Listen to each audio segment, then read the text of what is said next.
I appreciate you joining the podcast. Really cool. It's just the beginning. The goal is to talk about GTM, and you're in an amazing position to talk about that, of course. Quick intro for those who don't know Mich. So Mich, you founded ColdIQ. Is it the number one GTM agency, cold email agency, or is it? I think it's would be like at least the most notorious cold email agency in the clay space.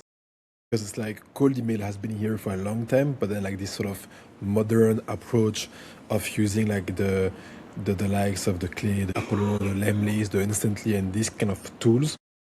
This is sort of like what differentiates us from the old school of agencies to the new school of agencies. And I think like in the new school of agencies, like the name of ColdIQ perhaps is the biggest name, perhaps. I love you being humble. That's great. Nice version of saying yes, yes, we are doing great. But honestly, it's just a fact. Like ColdIQ is a great success, and there are news. You are changing things right now. Recently, you've splitted your activities in two. The agency part stays and changed and rebranded, but ColdIQ part of it evolves. Of course, I'll let you talk about that. Into a modern tool. Yes, a modern tool. Like we actually sort of pivoting the business into a unified API. And so it's actually just like productizing the work we've done at the agency into a product. And the reason for that is because it's like over the last few years, the stack of tools we would be using has evolved. But then, and I think that nobody has missed that, we've had like a giant that came up. And so essentially like when Claude Code came in, which wasn't a GTM tool per se, it still ended up being like the most powerful GTM tool on earth. And so what we did instead of our agency is that we had like one of our GTM engineers transition from using the likes of Clay and other tools to solely relying on Claude Code, and we would stitch some APIs together. And so that meant that the way they would be building campaigns, instead of like orchestrating complex workflows, instead of complex tools like N or Clay, where they had to create some complicated tables and just like spend days clicking on lots of buttons, it went from to doing that all the way to now just like prompting their Claude Code agent to do stuff. And so that would mean that our GTM engineers would say, I went from spending 2 days orchestrating a tough campaign to just like one morning being able to do the exact same thing in a much more effortless way, because they do all of the talking or the typing, and then the agents do most of the working. Yeah, that's amazing. That's fascinating, and we have all been impacted by Claude Code when it released, like in the beginning of the year. Actually, it's quite recent, but that's interesting. I think that will be most of my questions for this episode. For you to walk me through from, as you said, doing this in an agency mode as a service for years and doing it very successfully, to pivoting into this product, and what's your vision and philosophy about that? I would say the first question here would be like, okay, we've all played around when it released. I remember you did a great webinar with Kenny in the beginning, like February or something like that, last February. But in this period of time, it was really experimenting. Like I remember myself doing stuff, and it wasn't very stable, and you could start prototyping very, very fast, but then coming to production is another question. It's like, okay, how do you see that going from prototypes to actually having those workflows in production for clients and for businesses? Yeah, like the main issue with Claude Code as your orchestration layer is that you need to custom build everything, right? So it's like if you give the agent the autonomy of picking what action it will take, then the results, like you can run a workflow 100 times, and then it can decide to take a different route these hundreds of times, right? And so the way you were able to sort of stitch it together on your own was that you'd have your Claude Code instance. Instead of your Claude Code instance, you would build what some people call the GTM operating system, which would essentially be a set of folders and files on which you set your rules and on which you set some skills files, and these skills files would be the sort of intelligence layer for what action the agent has to take. So an example for that would be to say, let's say I want to be building a list of prospects, and then I want to enrich this list of prospects. Say if I tell Claude Code, hey, can you build me a list of 50 SaaS founders and then find me their email addresses, Claude Code could do that like in lots of different ways. Say like building a list could mean like doing a deep research on the internet, so it could just go randomly scroll on the web. Or we could say, you know what, let me just find this public directory of people and then just get you the data, right?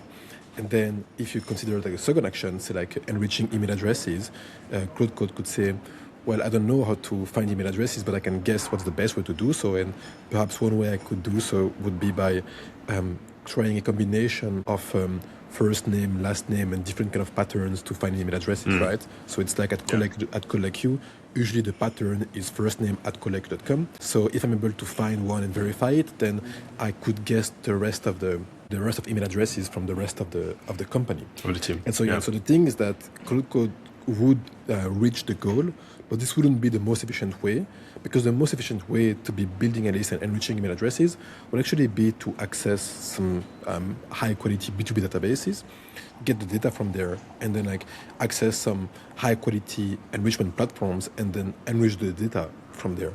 And so this is where you need to tell it, hey, instead of the skill file, you say, whenever you build me this list, I want you to use, say, an Apollo or an AI Arc or a Disco-like because I trust these databases.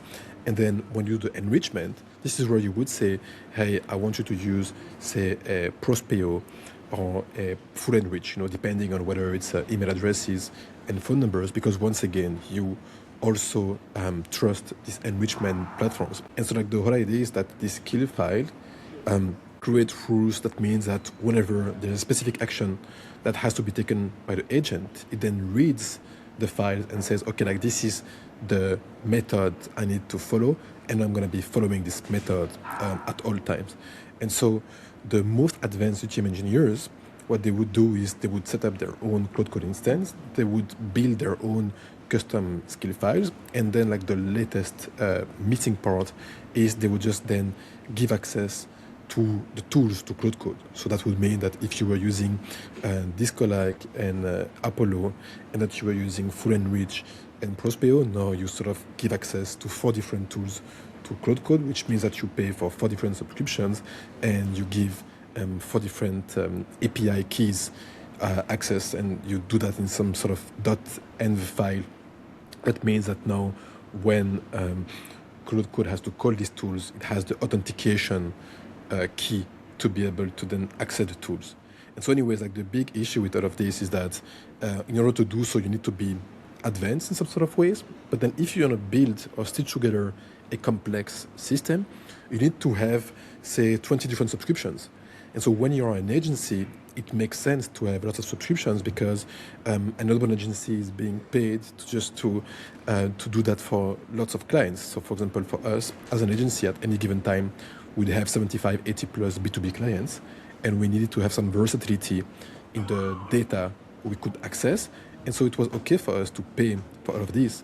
But if you're a small GTM team, you might not want to be building like your own GTM OS and need to give like all of these instructions.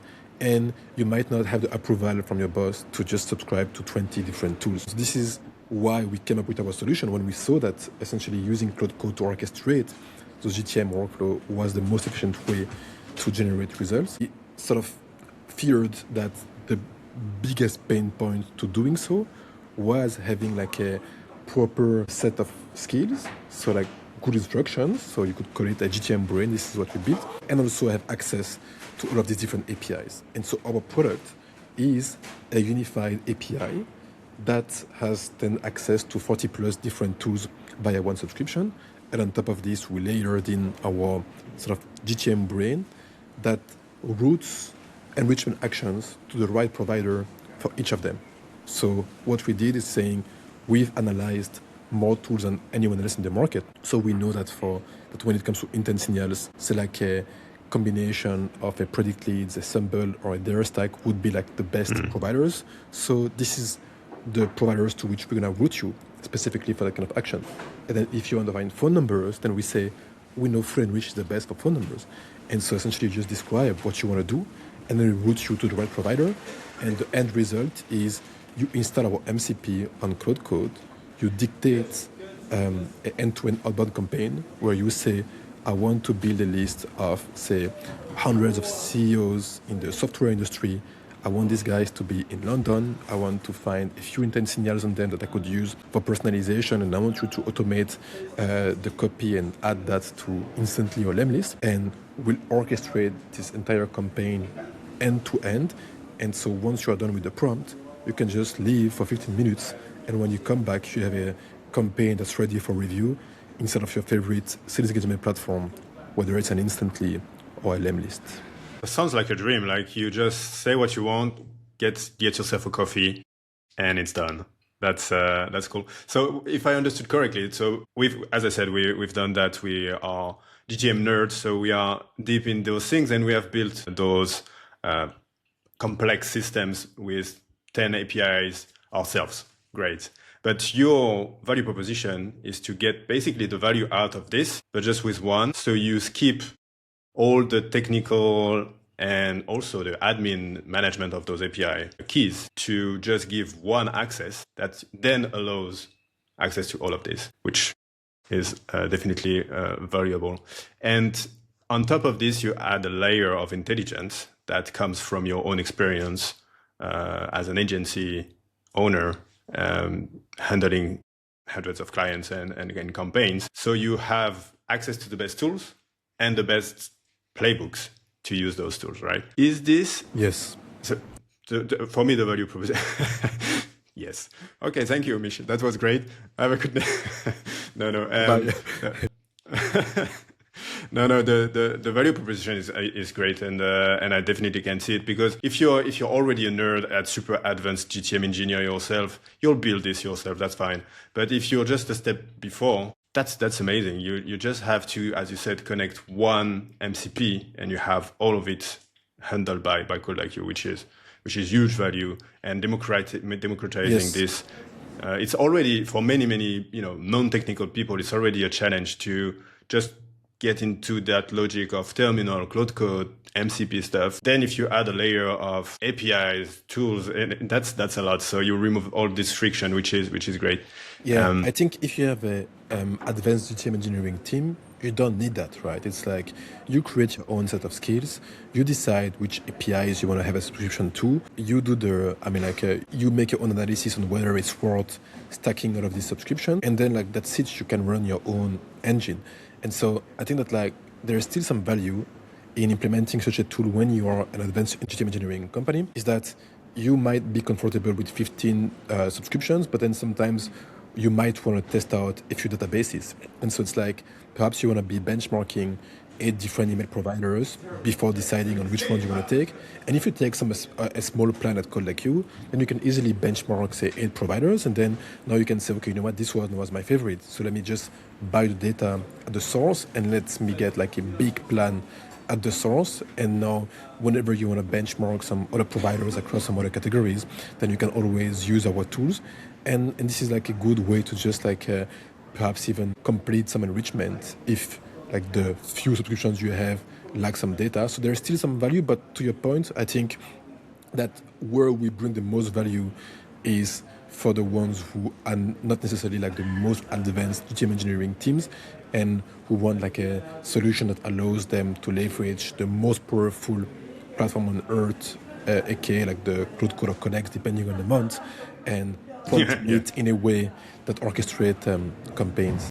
No, that's great, as you said. And even if you're advanced, of course, you want to experiment stuff, and that's the great way to do it. And also, if you have an agency, and we've been there, sometimes you have databases that are specific to some verticals or industries, store leads with e-commerce, for example, and having just one subscription to store leads, if you have just one client in your pool of clients that is e-commerce, could be tricky. But having this subscription that gives you access to multiple sources makes total sense. And I would continue with the less advanced GTM engineer teams. engineering teams, because we know that, I mean, if you've used Codex or Claude Code, depending on who's winning when we talk, you know that it's always better with your context as a business or as an individual, your taste, what you prefer, the approach. So how do you manage with ColdIQ? You have the layer of the data providers. That's great value. You have the layer of playbooks, skills, how to do campaigns in Lemlist or Instantly or your favorite tool. And there is this layer of specific context for my business. Is it something you facilitate? Is it something that you orchestrate? How does that work? If I'm a user and I were like, yeah, okay, the playbook says A, but for me it would be more tweaking here and tweaking there because I'm specific, you know? Yeah, that's a great question. So, if you want to be using ColdIQ, you can either use it within Claude Code or a favorite coding agent, or you can use it within our own interface. Instead of our interface, actually, and I could share my screen, but we've got like this context layer which says coming soon. So if I share it like here, you'll see like it's coming soon. So that means that like within ColdIQ, you'll be able to use this chat interface, and this chat interface will have like this context layered in. So like this is coming in a few weeks. Now, context is one of the big reasons why using Claude Code, Codex, or any other coding agent makes this tool so powerful. Is that whenever like it creates some new campaign, it can use say whatever it did for you before, and it can also use like the sort of like accumulation of all of the documents you shared with it, which means that whenever we build some campaigns, whenever like clients build some campaigns, we recommend to them to sort of give it as much information as it can. So you want to give it your call transcripts, you want to give it your CRM data, you want to give it your ICP definition, you want to give it your website, you want to give it like any relevant information that it can have to build some better campaigns. Because now whenever it creates a campaign, then it creates a campaign based on what it has seen working, as in terms of what kind of clients is great for you, but also I guess like the big unlock is this idea that if you keep your tools connected to these agents, then they can gather context in real time. So for example, say you have Claude Code that's connected to your Instantly. You can programmatically get the results from your Instantly campaigns. And so now you could say, hey, I want to be building a new campaigns and I want to be using, say, this copy framework because I think it'd be interesting to personalize based on these data points. Claude Code would be able to tell you, hey, you know, like it does sound like a good idea, and this campaign has historically shown to be high performing. But you know, looking at your results from your latest Instantly campaigns over the last 3 weeks, this copywriting framework has greatly underperformed versus this other framework. So I'd recommend using this other copy variation instead, and perhaps we can try it out in the next 3-4 weeks.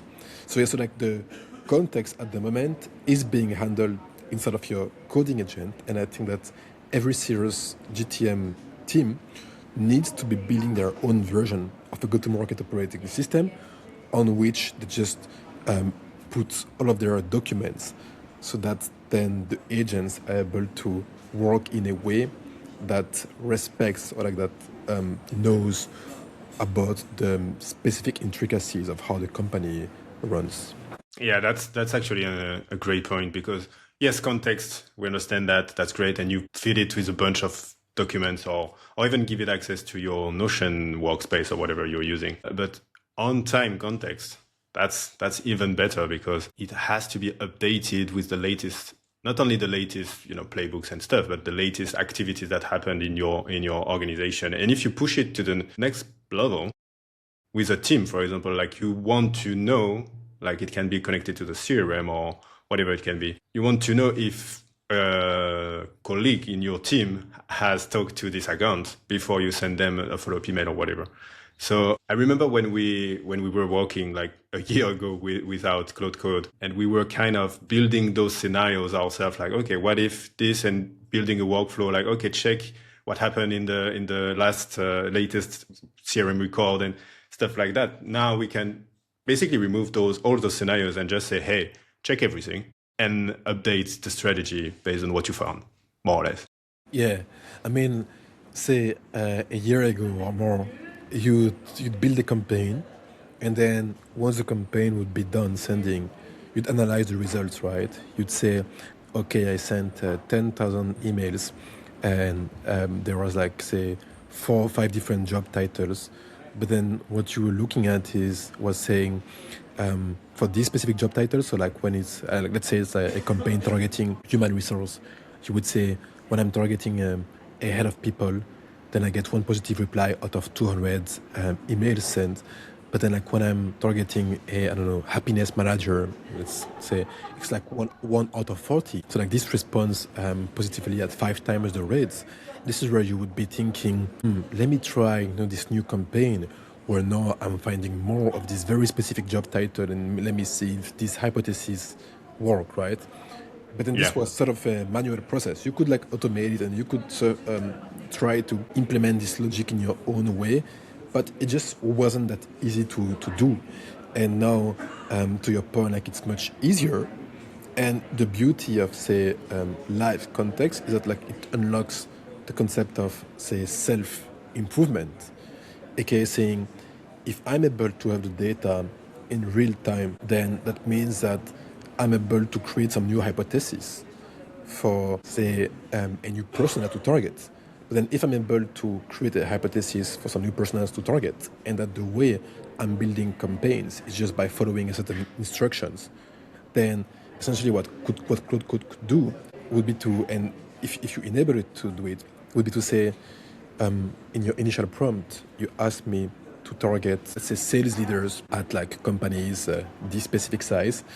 But then perhaps one thing it will notice is that, say, specifically, like the sales managers, let's say, in the segment, in the size segment, which is the highest segment, are the ones who respond the best. So it will say, well, I think that if I focus on the sales managers, but then instead of like going from 100 to 500, I try like 400 to 600 people, then perhaps you'll have even better results. So if you enable it to create a campaign on its own, then you can say, I'm just going to take this exact same prompt. I'm going to do the same messaging, but instead, these are the people I'm gonna get on the campaign. And then the orchestration happens autonomously because it already happened autonomously.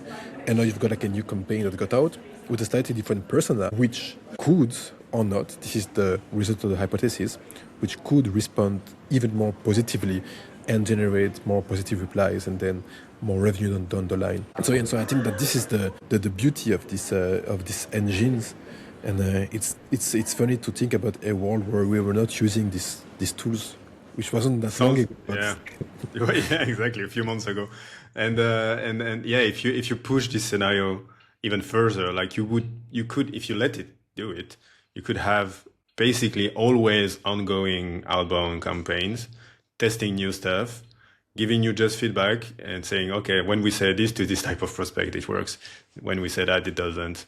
Or maybe it works, but only when we combine with this and this. And actually, that's also one thing we tried to build, and it was heavy before those agents, was also to combine these campaign results, let's say, with other data points in your systems. Like, okay, maybe we have a 2% reply rate on this campaign, but if we consolidate this data with website visitors and LinkedIn profile views and trials on our tool, whatever it can be in your specific context, then we realize that the campaign is not just 2% reply rate.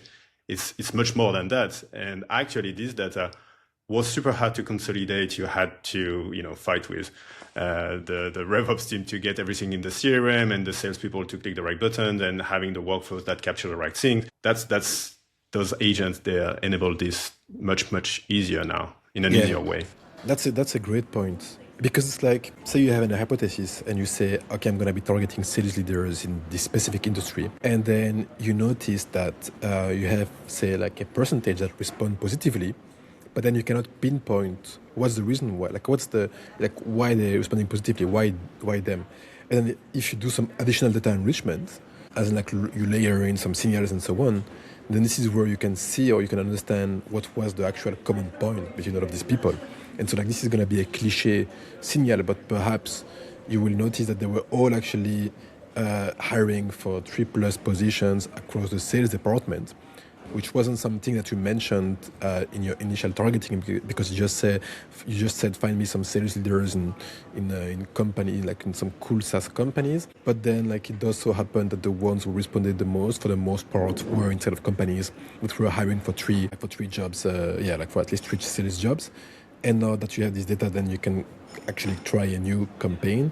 And once again, to your point, like it's something that's much easier to do thanks to this coding agent, because everything requires some sort of custom build-outs that require some technicality, but then is simply talking to it or typing to it. Yeah, talking, even better. Yeah, that's amazing. And I'd like to zoom out a little before diving deeper into and finish with some concrete question I have in my mind. But if we zoom out a little for a second, I've made a video recently where I identified a pattern. I would love to hear what you think about that. The pattern I identified was like, seems very obvious now that I've found it, but it wasn't like a few weeks ago. With Clay coming like in 2024, rising in 2024, we were all saying like SDR is dying. You don't want to have your SDR paid to do a task that should be automated, etc. And I was number one to say that, and you were probably number one to say that as well. So number two, okay. but that, I mean, that's what we did within our GTM automation agency, like basically taking all the boring and repetitive tasks from the salespeople and also the marketing teams and the RevOps teams, and just automate those things. That was the last 2 years. And now, and that's basically the role of the GTM engineer. The GTM engineer role is to remove the boring task from the sales and the marketing teams. That's one way to frame it at least. But now we are seeing the exact same pattern applying to GTM engineers themselves. Because who wants to have a GTM engineer clicking buttons in Clay, building tables, or whatever tool they are using, when that can be done by an agent? So basically, we are replicating the same pattern. We have GTM engineers replacing SDRs, and now we have Claude Code replacing GTM engineers. So, of course, that's not that simple, and you still need the taste of a human and the strategy and the vision of a human to give the right context to the agents anyway. But what do you think about this? Yeah, I think it's a very interesting question, because, say, SDRs, as in not all SDRs were replaced. It was mostly the SDRs who were doing some low-scale automated emailing or LinkedIn outreach that were easiest to replace. Because it's like, if you were sending some mediocre emails and you were sending these mediocre emails at some sort of scale, which wasn't a huge scale, then GTM engineers were just like eating you up, right? But then even within SDRs, you had some SDRs who were like amazing at copywriting.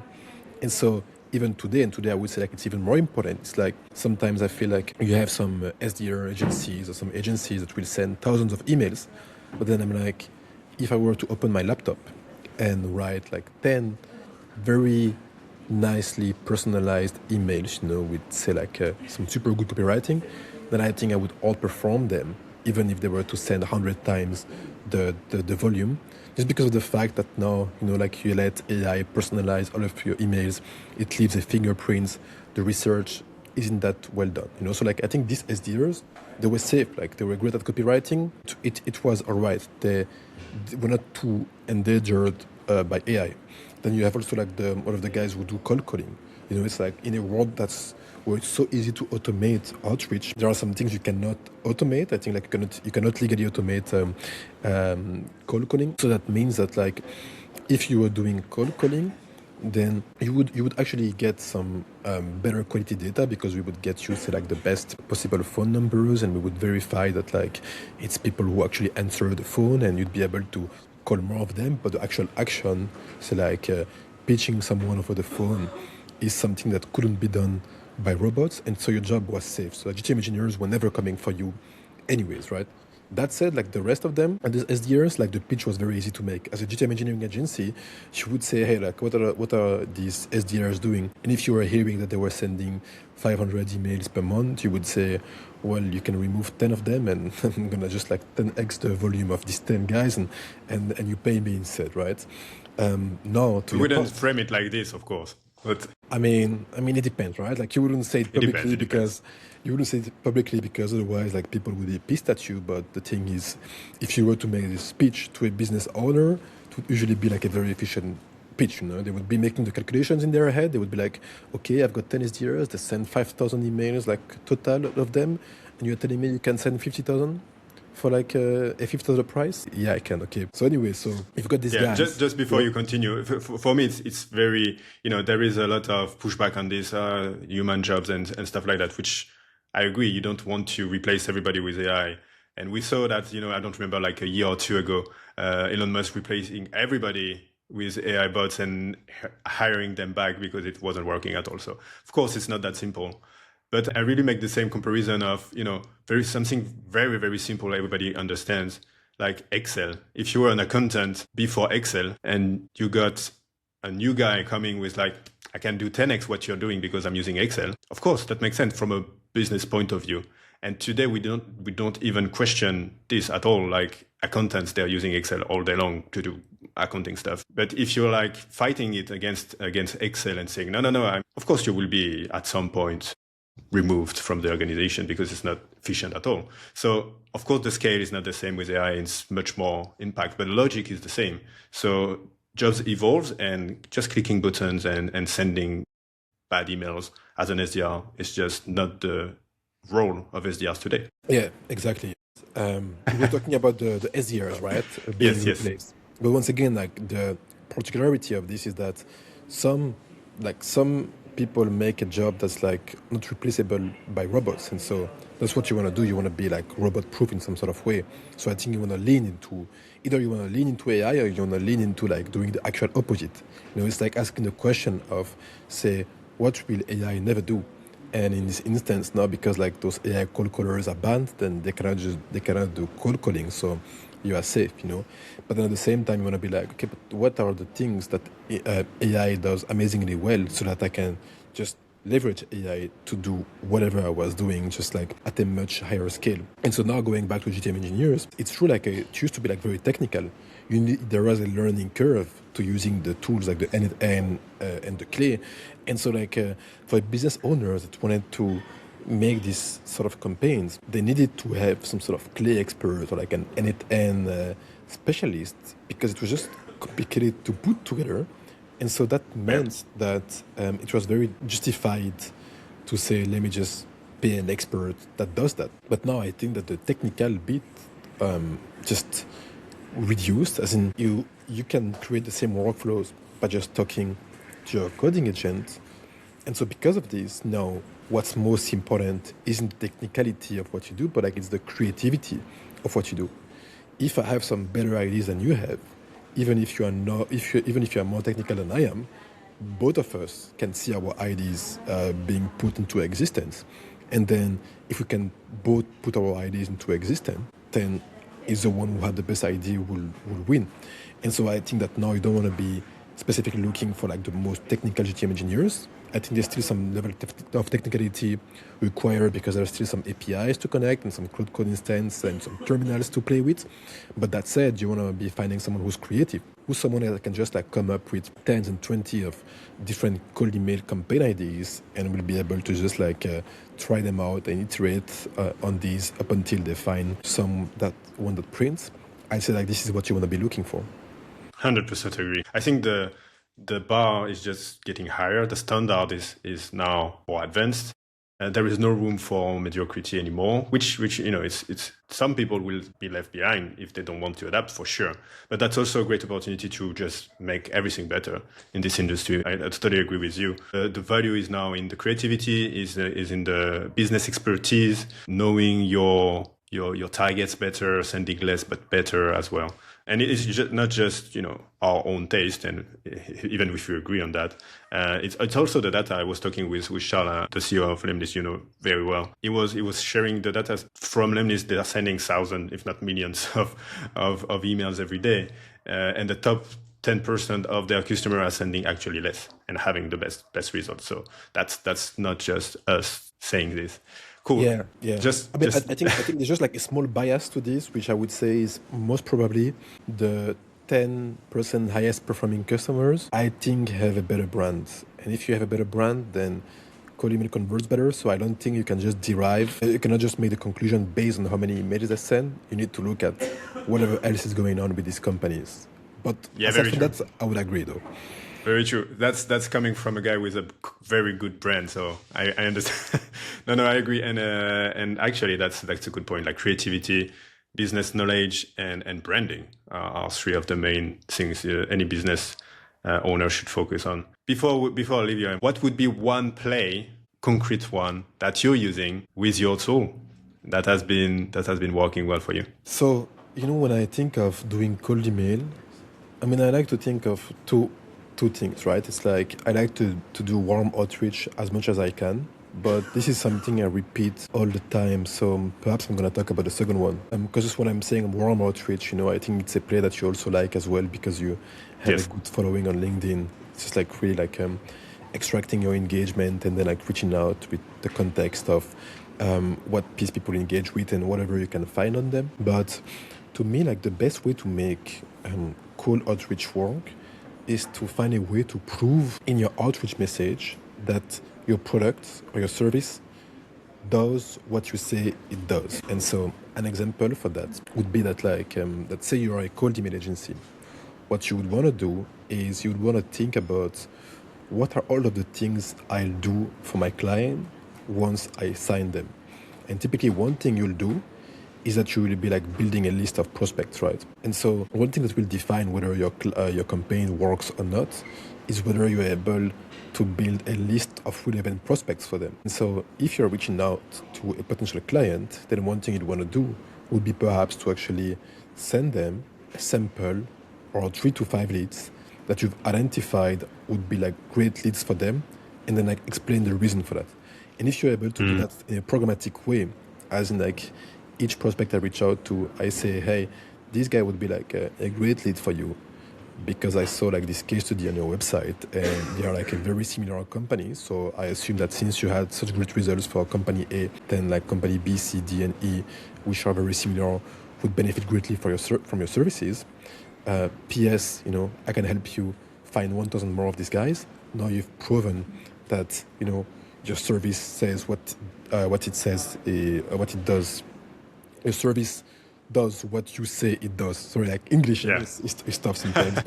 and so this is like a framework I like to use. It's like you prove in your copy that you do this. Like one of the examples I like is like Full and Rich. Some time ago they sent me one of the favorite cold email I received, where what Full and Rich, what they do. I mean, like what they do, but say Full and Rich, they find you phone numbers, and I'd say like they're most probably they're the best at this. And so they sent me a cold email where the subject line was, "Is this you?" And then instead of my name, it was my phone number. So I see my phone number on my inbox, and I'm like, oh, who the F is? What's going on? Yeah, what's going on here? And then I click this, and then they go, oh yeah, we used Full and Rich to find your phone number.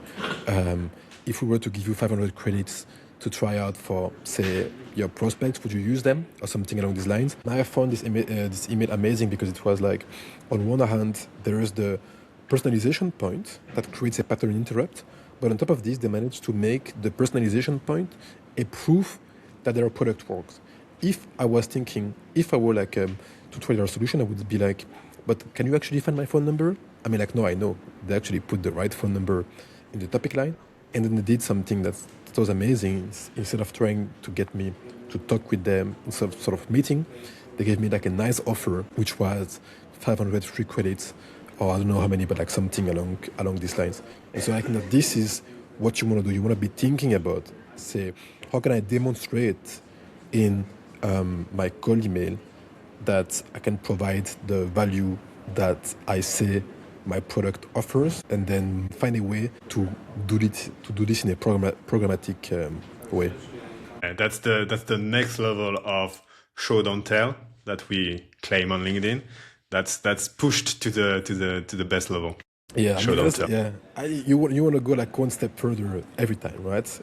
You do this, you need to think about the fact that everybody has their inboxes flooded with cold emails, especially people that have budget.